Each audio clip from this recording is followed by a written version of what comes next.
আমার ছেলেকে এমন করে মারিছে, প্যান্ট পরার মতনও ক্ষমতা নাই। মানুষকেও এরম করে ছেলেপিলিকে যেন এরম করে মারে না, এমন করে মারিছে যেন আমার বুক থেকে যেন আমার ছেলে চিনি নাই।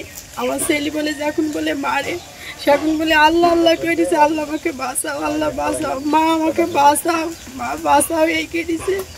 তাও কিন্তু ওর মনে এক সিনটও ময়া দয় লাগেনি যে আর ছেলেটাকে মারিনি কো।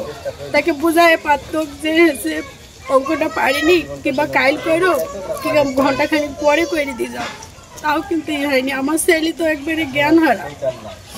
আমার ছেলে বলছে মা আমাকে যেভাবে মারিছে আমি বুঝতেই পারিনি যে আমাকে কোথায় কোথায় মারিছে।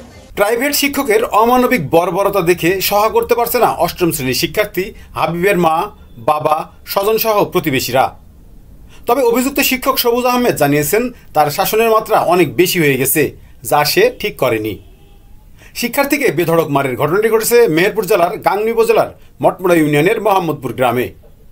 ফেসবুকের কিছু নীতিমালার কারণে শিক্ষার্থীর শরীরের আঘাতের চিত্র দেখানো সম্ভব হচ্ছে না। সে কারণে মিরর বিডি তার দর্শকদের কাছে দুঃখ প্রকাশ করছে। নিজে দেখুন, অন্যকে দেখাতে ভিডিওটি শেয়ার করে মিরর বিডির সাথেই থাকুন। জানা গেছে গাংনী উপজেলার মোহাম্মদপুর গ্রামে বসবাসরত সবজি চাষী মোস্তফা তার ছেলে হাবিব হোগলবাড়িয়া হাজী ভরসুদ্দিন মাধ্যমিক বিদ্যালয়ের অষ্টম শ্রেণীর শিক্ষার্থী। ছেলে স্কুলে লেখাপড়ার পাশাপাশি গ্রামের সবুজ আহমেদ নামের একজনের কাছে প্রাইভেট পড়ে। গতকাল 28 অক্টোবর মঙ্গলবার প্রাইভেট পড়ার সময় একটি অঙ্ক ভুল করলে রেগে যায় শিক্ষক সবুজ আহমেদ। এ সময় তার হাতে থাকা 1 ফুট আকারের চেয়েও বড় কলম ছিল, সেটি দিয়ে সে বেধড়ক মারতে থাকে। লম্বা কলমের একাধিক আঘাতে হাবিবের পিঠের উপর চওড়া দাগ হয়ে যায়। বাদ যায়নি পায়ের উপরের অংশ, যার দাগ এখনও স্পষ্ট। হাবিবকে নির্দয়ভাবে মারার খবর ছড়িয়ে পড়লে হাবিবের স্বজনসহ প্রতিবেশীরা জড়ো হয় শিক্ষক সবুজ আহমেদের বাড়িতে। ততক্ষণে বাড়ি ছেড়ে পালিয়ে যায় প্রাইভেট শিক্ষক সবুজ আহমেদ। আজ 29 অক্টোবর বুধবার হাবিবের বাড়িতে গিয়ে দেখা যায় সে প্যান্ট পরতে না পারায় স্কুলে যেতে পারেনি। অভিযুক্ত শিক্ষক সবুজ আহমেদ জানিয়েছেন হাবিব অঙ্কে ভুল করেছিল, কয়েকবার বুঝিয়ে দেওয়ার পরও পারছিল না। তখন আমার খুব রাগ হয়, তাকে মেরেছি, কিন্তু মারাটি অতিরিক্ত হয়ে গেছে, সেটি আমার ভুল ছিল, যা বলছে আহত শিক্ষার্থী হাবিবের বাবা সহ স্বজনরা। আমাকে একটা অঙ্ক বুঝাই দিয়ে সেটা ভুল হয়েছে, ভুল হয়ে সেটা মারছে, মাইরে আবার বুঝাই দিয়ে আবার করে দিছি, দিশাম ভুল হয়ে আমার কাছে আসছে, একটু কাছে আসছে পাইকুতে মারছে বলছে যে স্কুল প্রাইভেট কামাই করবা আবার অঙ্ক পারবা না, দিয়ে একটা মাইরে গেছে। না, আমার মুখ দিয়ে কথা বলছে না, আমার সামনেই কে আছে তা আমি নিজে বুঝতে পারছিলাম না। কলম, মানে একটা কলম, চিকন এত বড় কলম দিয়ে মারছে।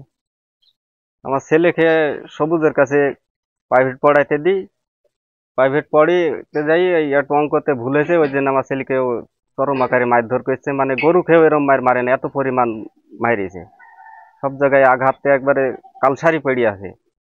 মায়ের কালকে দেখলাম একবারে সব কাটা কাটা হয়ে বুঝতে হয়েছিল, একবার থাক থাক করছিল, কিন্তু দাগ বসেছে গেলে এক জায়গায় 3টি, এখানে দাপনায় 3টি, এই হাতে হাতে হাতে এসে বলছে যে যন্ত্রণা করছে, আমার খুব যন্ত্রণা করছে।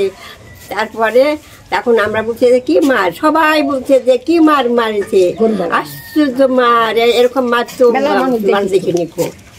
আমি পথ দিয়ে আসছি তো সবাই বলছে তো রে আল্লাহ হলো হাবিবকে কি মারা মারিছে। আমি কি কইছে হাবিব না রং করতে বুঝিনি, একটা ভুল হয়েছে, পারেনি, সেই দিনে গরু বাড়ানিকে বাড়ি।